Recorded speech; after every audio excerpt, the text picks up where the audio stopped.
இந்த ரிவ்யூவில் எந்த மூவி பற்றி பார்க்க போகிறோம்னா சூர்யா, ஆர்ஜே பாலாஜி, த்ரிஷா லீட் ரோலில் நடித்த கருப்பு எப்படி இருக்குது அப்படின்னு தான் பார்க்க போகிறோம். படத்துடைய ஸ்டார்டிங்கில் இந்திரன்ஸும் அவங்களோட பொண்ணான அனகா மாயா ரவியும் கேரளாலேருந்து சென்னைக்கு வராங்க. இந்திரன்ஸோடைய பொண்ணு உடல்நிலை குறைவுனால 60 சவரன் நகையை விற்று ட்ரீட்மெண்ட் பார்க்கறதுக்காக தான் சென்னை வந்திருக்காங்க. ஆனால் 60 சவரன் நகையை திருடிட்டு போயிடுறான். போலீஸில் கம்ப்ளைண்ட் பண்ணிடுறாங்க. அந்த திருடனையும் நகைகளும் கண்டுபிடிச்சிடுறாங்க போலீஸ். ஆனால் லீகலாக கோர்ட்டில் தான் அந்த நகைகளை வாங்க முடியும்னு போலீஸ் சொல்கிறாங்க.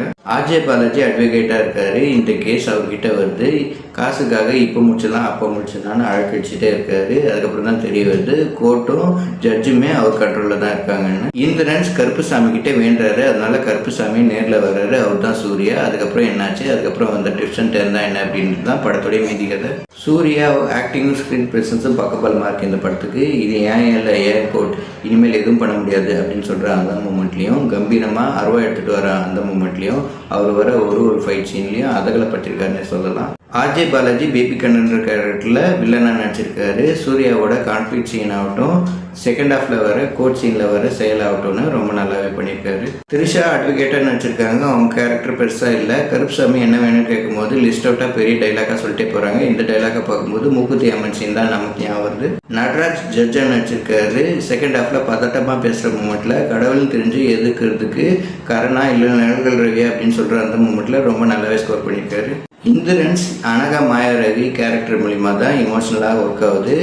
அனகா மாயா ரவி இமோஷ்னலாக உடஞ்சி பேசும்போது இந்திரன்ஸ் சினிமா பற்றி பேசி சமாதானப்படுத்துறது ரொம்ப நல்லாவே அமைஞ்சிருந்தது. அதுக்கப்புறம் சசிகா ஆர்ஜே பாலாஜி அசிஸ்டண்டாக நடிச்சிருக்காங்க. அவங்க எதுக்கு வராங்கன்னே தெரியல. அதர் கேரக்டர்ஸில் வந்த ஆக்டர் ஷிவிதா, கோடாங்கி வெடிவேலு, ஜார்ஜ் மரியன், ஆடுகளம் நரேன், தீபா சங்கர் எல்லாருமே கேரக்டர்ஸை ரொம்ப நல்லாவே பண்ணியிருக்காங்க. அதோடைய பாசிட்டிவ் நெகட்டிவ் ரெண்டுமே பார்த்தலாம். செகண்ட் ஹாஃபில் லியோ படத்தில் வர சாண்டி மாஸ்டர் சீனை ரீக்ரியேட் பண்ணதுலையும், சிங்கம் ஆயுத எழுத்தோடைய ரெஃபரன்ஸ் வச்சதுலையும், அப்புறம் சிவாஜி படத்தில் வர ரஜினி சுமன் சீனை சூர்யாவும் ஆர்ஜே பாலாஜியும் ரீக்ரியேட் பண்ணதுலையும் ரொம்ப நல்லாவே அமைஞ்சிருக்குது. படத்தில் வர டைலாக் நல்லா இருந்துச்சு. கோர்ட்டுக்கு வந்தால் தண்டனை வாங்கி கொடுக்கலான்னு நினைக்கிறாங்க. ஆனால் கோர்ட்டுக்கு வருது தண்டனை தான் புரிஞ்சுக்கிறது இல்லை அப்படின்னு சொல்கிற அந்த டைலாக் ரொம்ப நல்லா இருந்துச்சு. கோர்ட்டில் நியாயம் வேணும் அப்படின்றதுக்காக தான் கேஸ் போடுவாங்க. ஆனால் காசுக்காக அட்வொகேட் கேஸை இழுத்தடிச்சுக்கிட்டே இருக்காங்க. இப்படியும் ஒரு கோர்ட் இருக்குமா அப்படின்ற மாதிரி தான் நமக்கு தோணுது.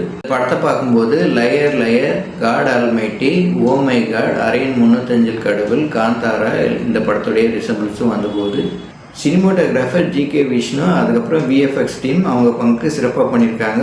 ஒரு ஃபைட் சீனும் விஷுவல் ட்ரீட்னே சொல்லலாம். கிளைமேக்ஸ் ஃபைட் சீன் பார்த்தீங்கன்னா ஸ்பிரிச்சுவலாகவும் டிவோஷனலாகவும் கனெக்ட் பண்ணியிருக்காங்க. சூர்யாவோட கெட்டப் வேறு லெவல்னே சொல்லலாம். இந்த சீனை பார்க்கும்போது காந்தாரா சீன் தான் நமக்கு ஞாபகம் வருது. டைரக்டர் ஆர்ஜே பாலாஜி மூக்குத்தி அம்மன் வீட்டில் விசேஷம் இந்த மூவிக்கு அப்புறம் இந்த படத்தை எடுத்திருக்காரு. First of court room drama, அதை வச்சு இமோஷனலாக கனெக்ட் பண்ணியிருக்காங்க. எந்த ஒரு பிரச்சனைனாலும் கடவுள் தான் தீர்த்து வைக்கணும் அப்படின்ற ஒன்லைனை வச்சு எங்கேஜிங்காக கொடுக்க முயற்சி பண்ணியிருக்காங்க. அதில் வெற்றி அடைஞ்சிருக்கான்னு தான் சொல்லணும். செகண்ட் ஹாஃப் கதை எங்கெங்கேயோ போகுது, ஃபேண்டசி ஜர்னலுக்கு ஷிஃப்ட் ஆகுது. அதுக்கப்புறம் ஒரு வழியாக லாஸ்ட்டில் படத்தை முடிக்கிறாங்க. மியூசிக் டைரக்டர் சாய் அபிநயகர் இந்த படத்துக்கு செகண்ட் ஹீரோனே சொல்லலாம். அந்த அளவுக்கு பிஜிஎம் நல்லாவே பண்ணியிருக்காரு. பாட்டு கருப்பா கூடவா அப்படின்ற சாங்க ரொம்ப நல்லாவே அமைஞ்சிருக்கு. படத்துடைய ப்ளஸ் சூர்யா ரெட்ரோ தொழில் படத்துக்கு அப்புறம் இந்த படத்தை நடிச்சிருக்காரு. அவர் வர ஒரு சீன்லேயும் பெர்ஃபார்மன்ஸை தாங்கி பிடிக்கிறாரு. ஏகேக்கு குட் பை டக்லி மாதிரி இவருக்கு இந்த படம் நல்லாவே அமைஞ்சிருக்கு. மொத்தத்தில் இந்த படம் எப்படி இருக்குன்னு கேட்டிங்கன்னா சூப்பரான ஃபர்ஸ்ட் ஹாஃப், ஆவரேஜான செகண்ட் ஹாஃப், டீசென்ட் வச்சா முடிஞ்சிருக்கு இந்த கருப்பு. இந்த மாதிரி வீடியோ பார்க்கணும் எங்கள் சேனல் லைக் பண்ணுங்கள், ஷேர் பண்ணுங்கள், சப்ஸ்கிரைப் பண்ணுங்கள். தேங்க்யூ.